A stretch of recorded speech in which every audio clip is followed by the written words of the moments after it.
Are you looking forward to improving your speaking band score with the help of a few useful vocabulary tips?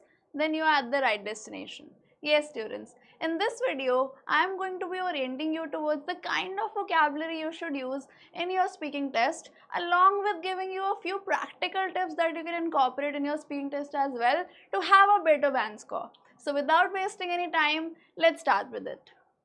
Alright students, so first thing first is that we need to understand what type of vocabulary you should use in your IELTS speaking test. So what is the first one that you have to keep in mind? That you should use relevant vocabulary. Now what do we mean by relevant vocabulary, students?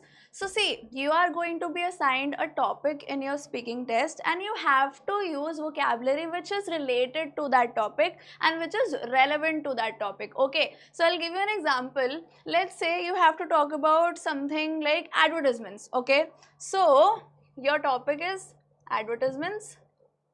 So make sure that you are using words which are related to advertisements. So say for instance, endorsements, product, agency, right? All of these things are very nuanced and which are very related to your vertical of advertisements. Similarly, you can also talk about brand awareness, you can talk about mailing, junk emailing, right? Or you can talk about, what do you call that? Loyalty, brand loyalty, right? All of these things are related to your advertisements and they are going to make sense if you incorporate all of them when you are talking about this particular topic, right? So this is the first thing you should keep in mind whenever you are speaking about any topic you are given in your IELTS speaking examination.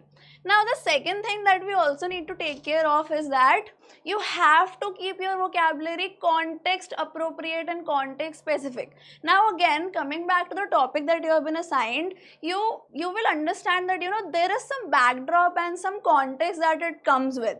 So you need to use vocabulary which fits that context, which fits that particular backdrop that is there, and then it's going to look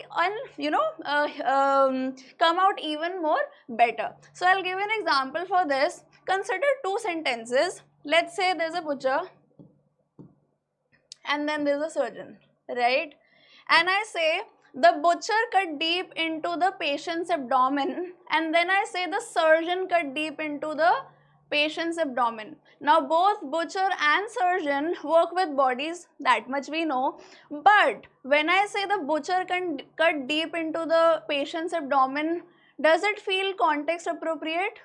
Do we talk about animals and their abdomen in that fashion so as to feel that this particular sentence is natural? No, but when we say the surgeon cut deep into the patient's abdomen, the moment we hear it, we make sense of it, right? So this is how context works. So both of them are working with bodies, both of them are working with the business of cutting and so on and so forth, but there is a specific context that they are a part of. So remember that and use your vocabulary in that fashion. Alright, now the third thing you need to also keep in mind is always use natural vocabulary, students. Now what do I mean by that? See, sometimes what happens is that most of the students think that just putting in fancy or artificial or ornamentalized vocabulary items are going to make your answer look better, but that's not always the case, right? It's good if you can incorporate a few fancy sounding words here and there, but you should always make sure that they are relevant and they make sense. All right, and another way of just sounding more better and natural is to have natural vocabulary items in your speech. So say for instance, I'll give you another example for this one. If I say I am usually very tired after a long day at work, and then I say something like this, that after completing my professional duties I get really exhausted. Now both of them mean the same thing, but the first one or the former one actually sounded natural. However, the second one was a little bit fancy, right? So it does not look very natural, it does not sound natural either. So the idea is usually to stick to something natural, which happens in natural context and which is very much, common and which is heard, which is usually natural, right? So that is the way it happens. So that is how we also try to keep it and not sound too fancy without, making that much sense. So that is something that you can also incorporate in your speaking test and sound better. So students, now it's time to give you a few practical tips for your IELTS speaking. Let's see the first one first.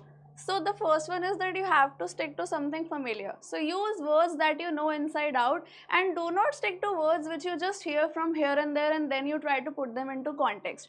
Always try to use words which you know inside out, you know how to use them in context, and you know how to use them in a sentence. Alright, it's going to always make you sound natural. The second thing is that try to incorporate simple synonyms. Okay, so don't try to go for something that's really fancy.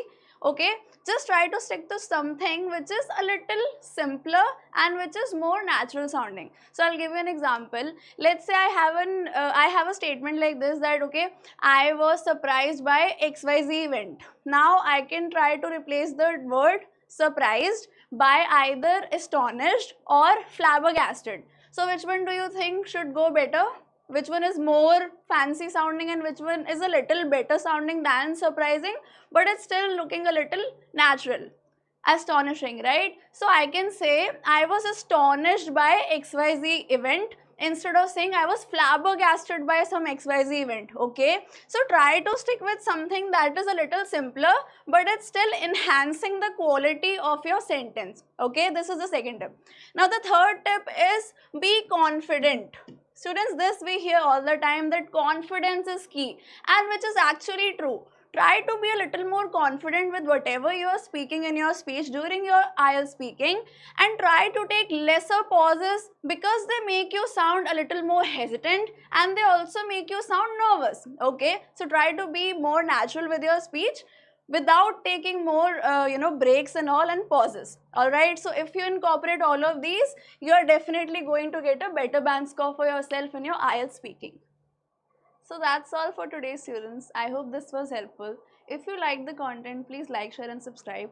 And also, if you are struggling with any kind of topic that is related to IELTS, please comment that down below so that I can cover that up in my next video. As for now, I shall take your leave, but we shall definitely meet soon. Thank you.